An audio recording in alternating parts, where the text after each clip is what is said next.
Cuando yo anunciaba hoy con Mariano López la presencia de Milita Alfaro aquí en el Observador TV, decía, viene la mujer que más sabe de carnaval en este país. Bueno. Así nomás. Qué compromiso, sí. Qué compromiso. Qué bueno, vamos a ver Milita. si estoy a la altura. Sí, por supuesto que sí. Tiene el ADN cargado de buenas cosas. Bueno, recién mientras veíamos Araca la Cana de carnaval en concierto, decíamos con Milita, ¿de qué año será? Que esto, que el otro. Y bueno, Andrés González, nuestro productor, sin que le dijéramos nada, 1985. Ahí está. Es decir, que estamos hablando del primer año después de la dictadura. Sí, claro. Pero la primera pregunta, Milita, es ¿cuánto nos identifica el carnaval como nación, como país? Sí. ¿Forma parte de nosotros? Y sí, Jaime, yo creo que, entre otras cosas, el tiempo que hace que nosotros persistimos en revitalizar año a año esta fiesta, por supuesto con los cambios, es decir, que supone justamente actualizarla, adecuarla a nuevos contextos históricos, a nuevas generaciones que quieren vivirla de otra manera, pero de alguna manera ese carnaval, siempre igual y siempre distinto, ¿verdad? Es decir, que nos está acompañando desde hace más de 200 años. Es impresionante. Hay muy pocos fenómenos sociales y culturales que en una sociedad, una nación joven como la nuestra, comparativamente joven como la nuestra, se puedan medir en términos de siglos. Bueno, el carnaval es una de esas pocas manifestaciones. Claro, pero que tiene como cosa interesante que es importado. Exacto. O sea, no es autóctono. Exacto. Pero es asumido rápidamente como algo propio, ¿no? Rápidamente. Es un carnaval que tiene... ¿Qué fibras tocó para que se lo asumiera como propio? Sí, primero, bueno, esta cosa española que se implanta acá desde los tiempos de la colonia, que suma tempranamente, ojo, porque el carnaval americano, es decir, en latinoamericano, es un carnaval que recoge una tradición europea muy, muy fuerte, pero que la condimenta y la enriquece con dos vertientes fundamentales. Por un lado la indígena, por otro lado la negra, la afro, digamos. Nosotros la indígena no la tenemos, la tienen, sí, de manera muy, muy fuerte otros carnavales del continente. Colombia, Barranquilla, por nombrar uno. Ahí está, impresionante, ¿verdad? Esa presencia. Nosotros no la tenemos en cambio la vertiente negra, es decir, como un ingrediente clave de nuestro carnaval.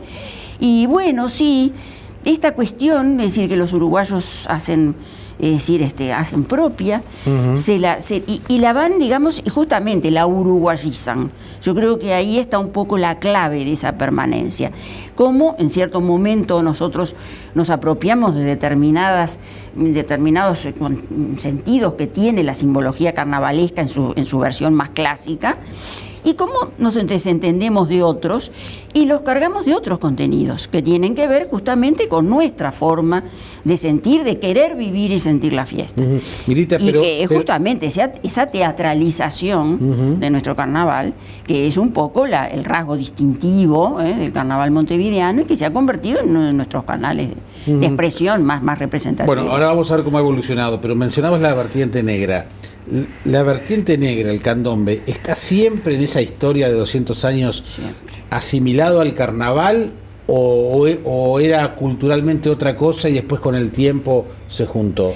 Las dos cosas. Era culturalmente otra cosa, la subcultura afro es bastante más que el carnaval, obviamente, claro, y lo trasciende, y el candombe lo trasciende sin lugar a dudas, pero esa subcultura afro es desde los inicios, desde los orígenes, uno de los ingredientes más fuertes de nuestro carnaval.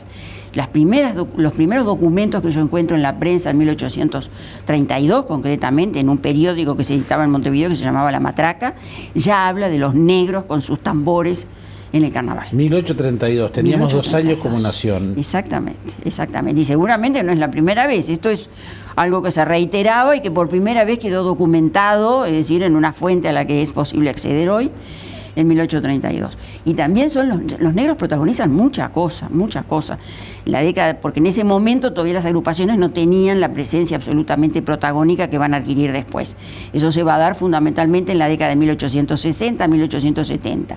Y ahí las comparsas de negros son las protagonistas de primera fila. A ellas se va a sumar por primera vez en 1877 la primera comparsa de blancos que salen imitando a los negros. En ese momento no es una mezcla de negros y blancos. Son blancos que justamente por el impacto que los negros tenían en el carnaval, se pintan la cara de negro y salen a imitarlos. Qué impresionante eso. Y son los lubolos. Claro. Ellos se llaman así, resuelven, por lo que sea, agarraron un mapa y dijeron, ¿cómo nos ponemos? Vamos a buscar un nombre que suene africano. Y encontraron no sé qué cosa, Lubolia, no sé qué. Nación Lubola, la nación Lubola. Y a partir de ahí es que nosotros hablamos de los blancos que salen como los lubolos.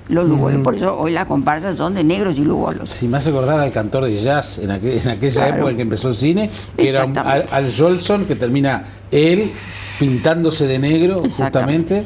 Y nuestros conjuntos, ¿ves esa cosa que tiene el carnaval montevideano de absorber todo lo que anda por ahí, le gusta, lo mete para adentro? En la década del 40... Es decir, del 30 y del 40, nuestros grupos de parodistas y de humoristas, todo el mundo con el mismo maquillaje de Al Jolson. Claro. Las fotos que ves son las caras negras y las bocas blancas y los ojos blancos, característicos de la época.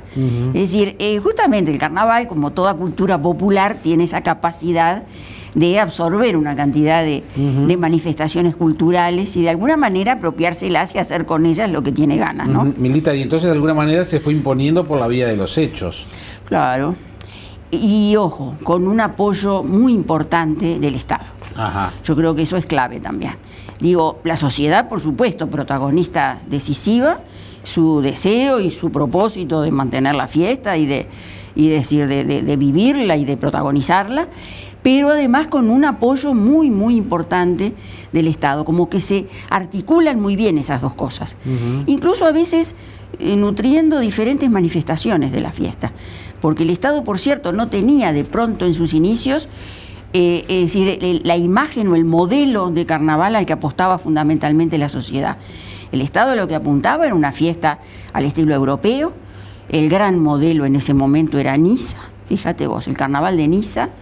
Es decir, siempre fue un espejo. Lo que es la cultura francesa que teníamos. La cultura francesa, claro. Aquella cosa de los carros alegóricos, bueno, toda esa artesanía maravillosa, con una tradición de siglos que tiene Niza en la fabricación de carros alegóricos, de mascarones, es decir, hasta el día de hoy, ¿no? Es absolutamente deslumbrante, y donde siempre nuestra Comisión Municipal de Fiestas y nuestros organizadores oficiales de la fiesta siempre aspiraron a emular aquel modelo. Además, una cosa muy ordenada, porque yo recuerdo en alguno de tus libros, ya no me acuerdo en cuál de ellos, los digestos municipales o las ordenanzas de aquella época que pretendían que no se desmadrara. Totalmente, ¿no? Un Estado pendiente absolutamente controlando, bueno, eso refleja el Estado uruguayo en todos los planos, ¿no? Ese Estado que está absolutamente en todo y todo está justamente, es decir, atrás y organizando y de alguna manera, no me gusta ni siquiera decir manipular, porque lo hace de una forma tan hábil que a veces uno ni siquiera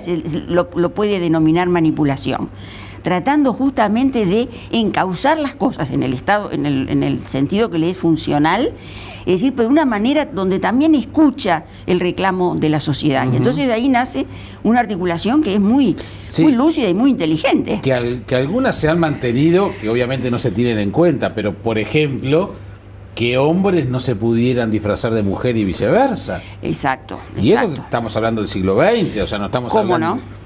Y bastante de cerca de acá, ¿Cómo no? Sí, hay un propósito muy, muy claro, digamos, de adecuar esa fiesta, que además, bueno, el carnaval remite siempre a excesos, a cosas que se desborda, al peligro de que la cosa...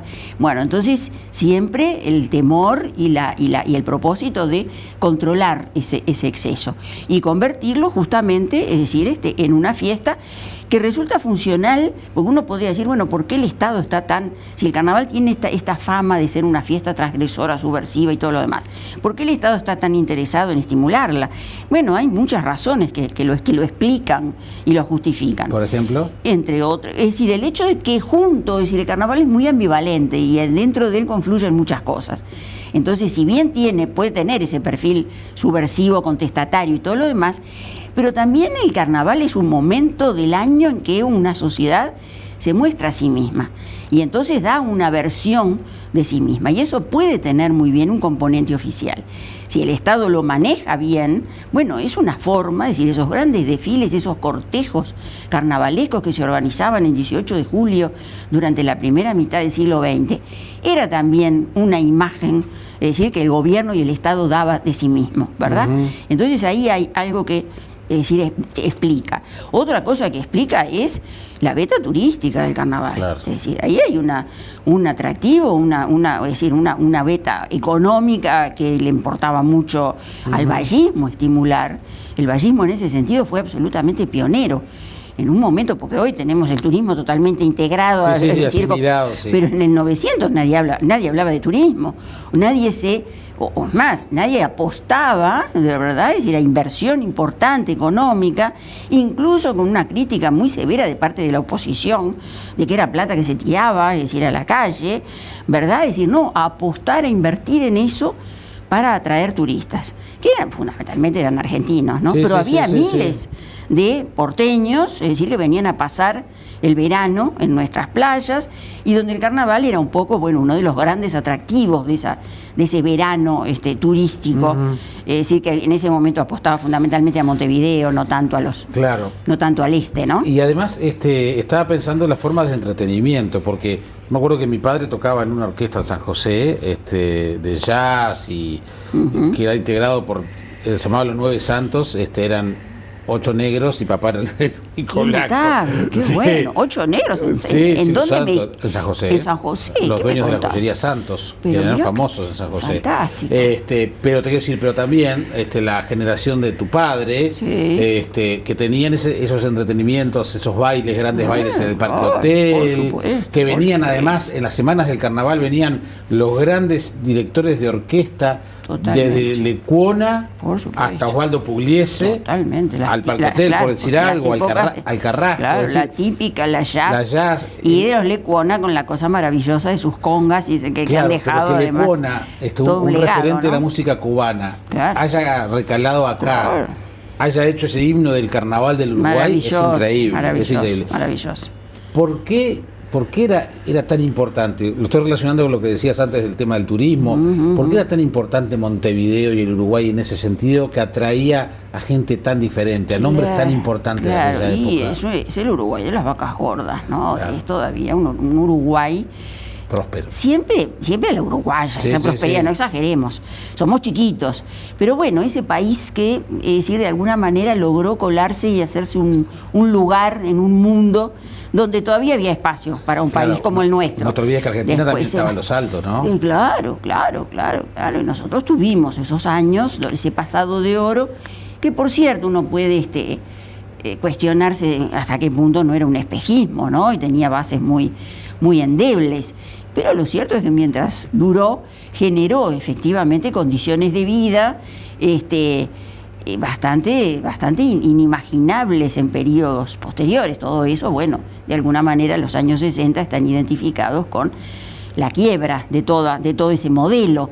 Pero hasta los años 50, sí, lo que tú decías, son los Lecuona Cuban Boys, es Xavier Cugat, es Cab Calloway. Eran grandes orquestas que eran contratadas, es decir, por miles y miles de dólares, obviamente, por parte de la Comisión Municipal de Fiestas, que era este organismo integrante de la Intendencia de Montevideo, ¿verdad?, que se ocupaba justamente de este programa de fiestas de verano y carnaval. Porque no era solo, el carnaval era un poco como la frutilla de la torta, era la culminación. Esta semana, digamos. Exactamente. Esta semana, y ojo, el carnaval siempre duró entre nosotros un mes. Un mes. Todo el concurso, digamos. Exactamente. Pero bueno, las fiestas de verano y carnaval empezaban fundamentalmente después de las fiestas tradicionales de fin de año.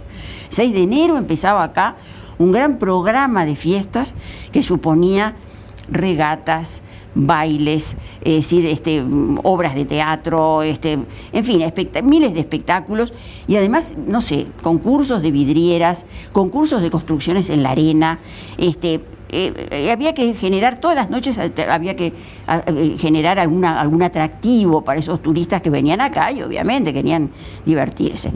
Y después, naturalmente, es decir, ya en el entorno del carnaval, es decir, lo que significaban los 3 días de carnaval, pero además con todas sus anticipaciones y prolongaciones que lo llevaban a prácticamente un mes. ¿Y qué pasó? ¿Cómo se fue generando toda esa gran plataforma? Tú hablabas que en 1832 aparecieron los primeros comparsas lugolas con esa el particular bautismo de esa forma.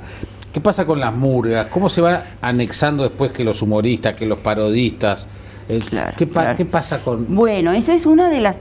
A veces es como difícil explicarse por qué, pero lo cierto es que impulsados sí por el Estado, pero además, es decir, sería erróneo verlo como una imposición, como algo que el Estado inventa y de alguna manera lo implanta ahí, también con un apoyo y con un entusiasmo y un arraigo popular muy, muy grande, las agrupaciones de carnaval que tienen, ojo, es una tradición de todos los carnavales, el carnaval está asociado en muchos países del mundo, es decir, a la aparición de sociedades, de comparsas, lo que son las escuelas do samba, por supuesto, en Río de Janeiro, lo que son las chirigotas y todo lo demás en el carnaval de Cádiz, y bueno, es decir, pero lo que pasa es que acá lo que llama poderosamente la atención es la proyección, la dimensión que eso alcanza, hasta convertirse justamente en espectáculos teatrales que se ensayan durante meses, que tienen una duración de casi una hora, sus espectáculos, y que, bueno, finalmente la sociedad montevideana va dejando de lado muchas otras manifestaciones que tuvo antes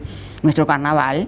¿Por qué se perdieron los bailes? Bueno, porque la gente no tuvo más ganas de bailar. Porque en última instancia fue eso.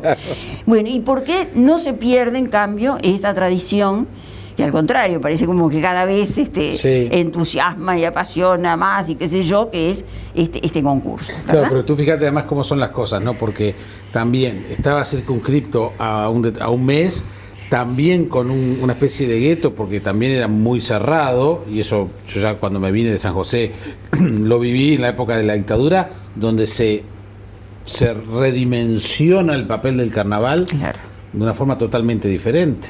Claro, ahí adquiere, un sentido que es más político, muchas veces trasciende ampliamente el carnaval, porque bueno, por esas situaciones que se dan en determinadas coyunturas políticas, el carnaval pasa a ser un escenario donde la gente encuentra la forma de expresar o de decir lo que no podía decir de pronto en los canales habituales. ¿Y es un buen termómetro de la sociedad el carnaval o las murgas o algún tipo de manifestación que integra el carnaval? Yo creo que sí. Lo que de pronto puede resultar abusivo es querer, englobar en eso al conjunto de la gente. Uno dice, bueno, es nuestra identidad. ¿Y cuántos uruguayos sabrán que digan, pues a mí el carnaval ni me representa, ni me gusta, ni me interesa? La encuesta de Imaginarios Culturales del MEC del año pasado, diciembre del año pasado, da que el 3% de los uruguayos, 3% dice que su música preferida es la murga o el carnaval. 3%.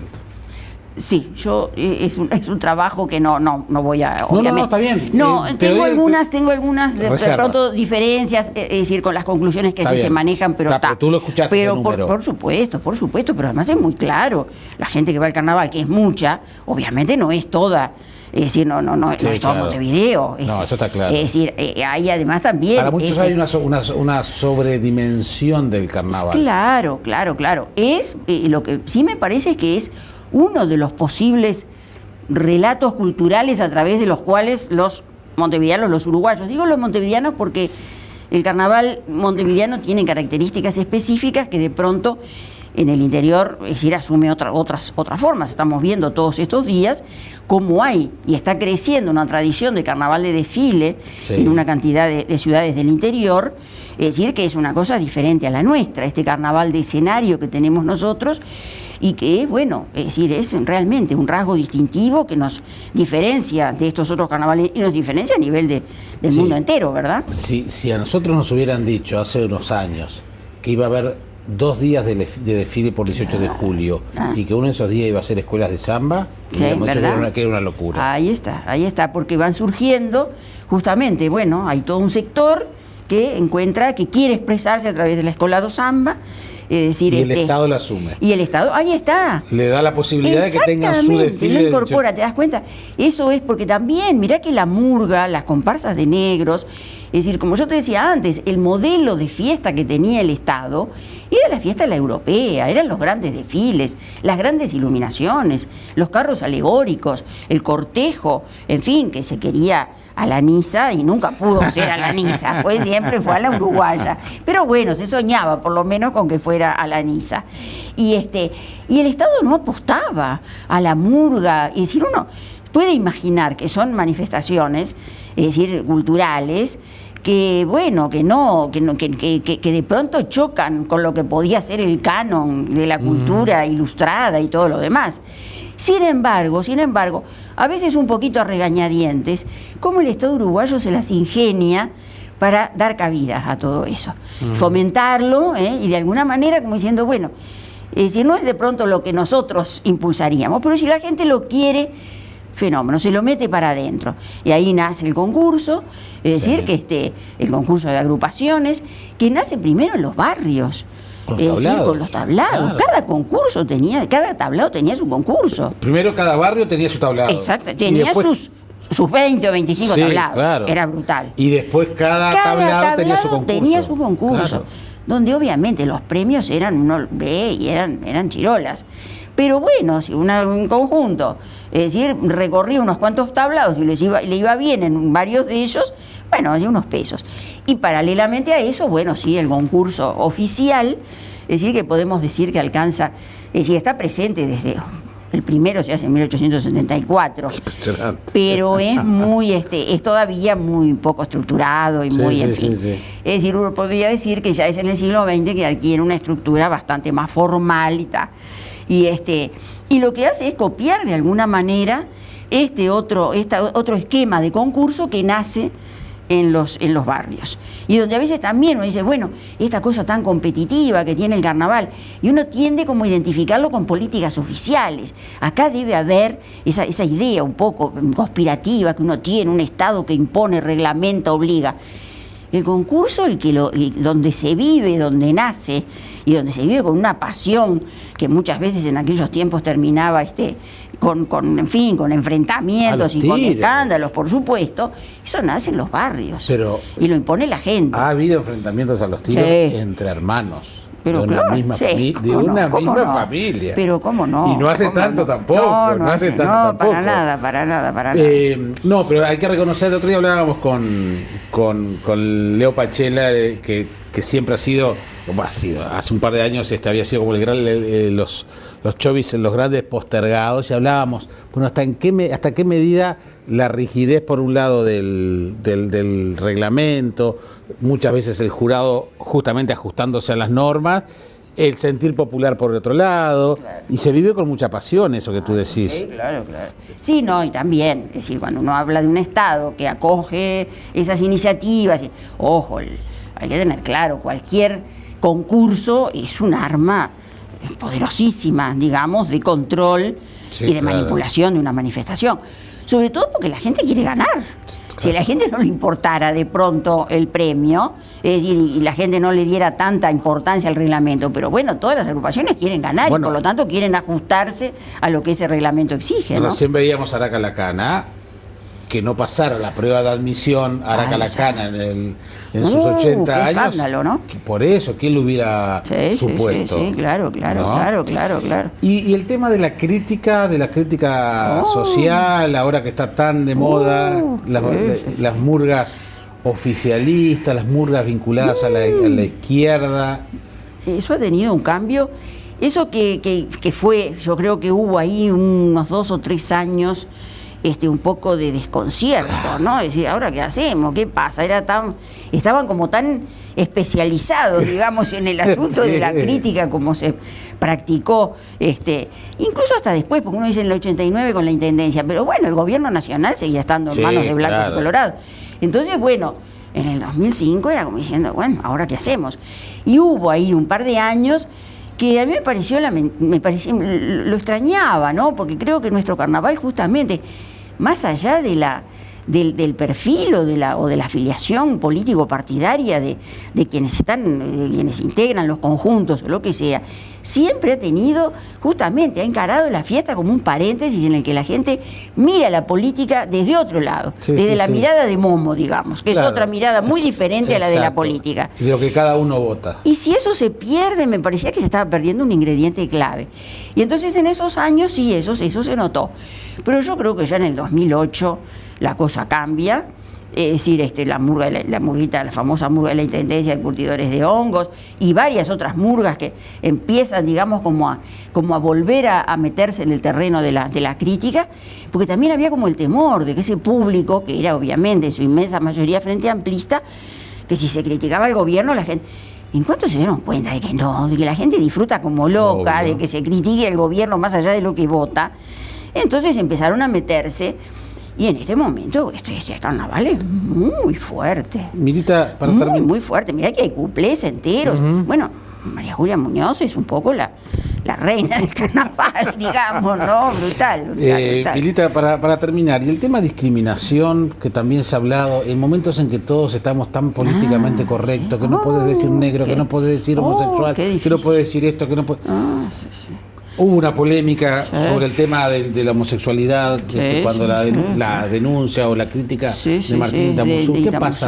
¿Qué pasa con eso? Y es muy complicado.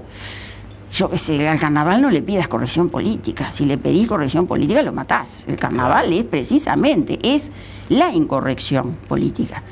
Entonces, ahí hay un gran contrasentido, que yo lo entiendo, que hay argumentaciones que son absolutamente válidas, porque es discriminatorio. Lo que pasa es que Momo es así. Momo, es decir, en la mitología griega es eso, es un tipo molesto, es un tipo que dice lo que no se debe, es un tipo que precisamente el resto de los dioses lo expulsan del Olimpo, porque ya no lo soportan más, porque a todo el mundo le está señalando lo que nadie quiere que salga a luz. Entonces, bueno, la tradición del carnaval es esa. Durante mucho tiempo la sociedad de alguna manera soportó eso. Hoy estamos en un momento... No se sintió discriminada jamás. No, porque entendió que bueno, que era un momento como de poner un poco, es decir, de postergar o poner entre paréntesis justamente determinadas normas que rigen en el mundo del derecho, y bueno, y vivir un poco esa locura efímera de unos días en que hacemos lo que no se hace en el resto del año. Lo que pasa es que hoy, bueno, a veces uno dice, ¿qué lugar hay hoy para, es decir, en este mundo tan regido por la corrección política, cada vez hay menos espacio, digamos, para este tipo de miradas? Que yo, a pesar de todo, es decir, y sin que esto suponga desconocer de pronto, es decir, el hecho de que algunos sectores que han sido tradicionalmente motivo de burla y de en fin, se puedan sentir, digamos, dolidos o... Bueno, acepto ese tipo de reivindicación, pero me parece que es saludable, que de pronto está bueno durante unos días permitirnos todos reírnos de nosotros mismos. Es decir, yo lo quiero incluso, es decir, el estereotipo de la vieja que se ajusta, que se pintarrajea, que quiere parecer más joven de lo que... El estereotipo vamos a poner... Si se ríen de eso en el carnaval, yo me río, aunque me veo de alguna manera reflejada en eso. Claro. Me río y lo tomo, digamos, no me siento por eso discriminada. O sea, tenemos que permitirnos esos espacios de libertad, aunque sea en carnaval. A mí me parece que sí. No ha sido este argumento, digamos, aceptado últimamente, como tú sabes, y ha generado muchas polémicas, donde, claro, llegó un momento que decís, ¿de qué nos reímos, no? Es decir, la asociación de los charrúas, en cierto momento, cuando Queso Magro hizo un cuplé de los enanos, digo, van a parecer una asociación de enanos hay una asociación de enanos. A enojarse y a reivindicar y a tratar justamente, decir que, bueno, no sé, me parece que quizá convendría, es decir, por supuesto, siendo tremendamente respetuosos de lo que es la diversidad y todo lo demás, de repente dar un debate sobre estos temas que nos permitiera mantener de alguna forma y seguir viviendo el carnaval como un momento en el cual, es decir, porque además no son tampoco ataques, es la burla, es la risa.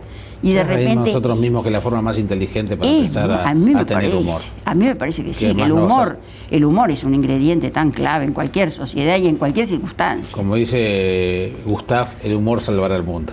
Ojalá, totalmente. Así Milita, es. ha sido un gusto recibirte. Y para Muchísimas mí charlar gracias. contigo. Hasta muy pronto. Yo les dije Jaime. que era la mujer que más sabía de carnaval y me quedé corto.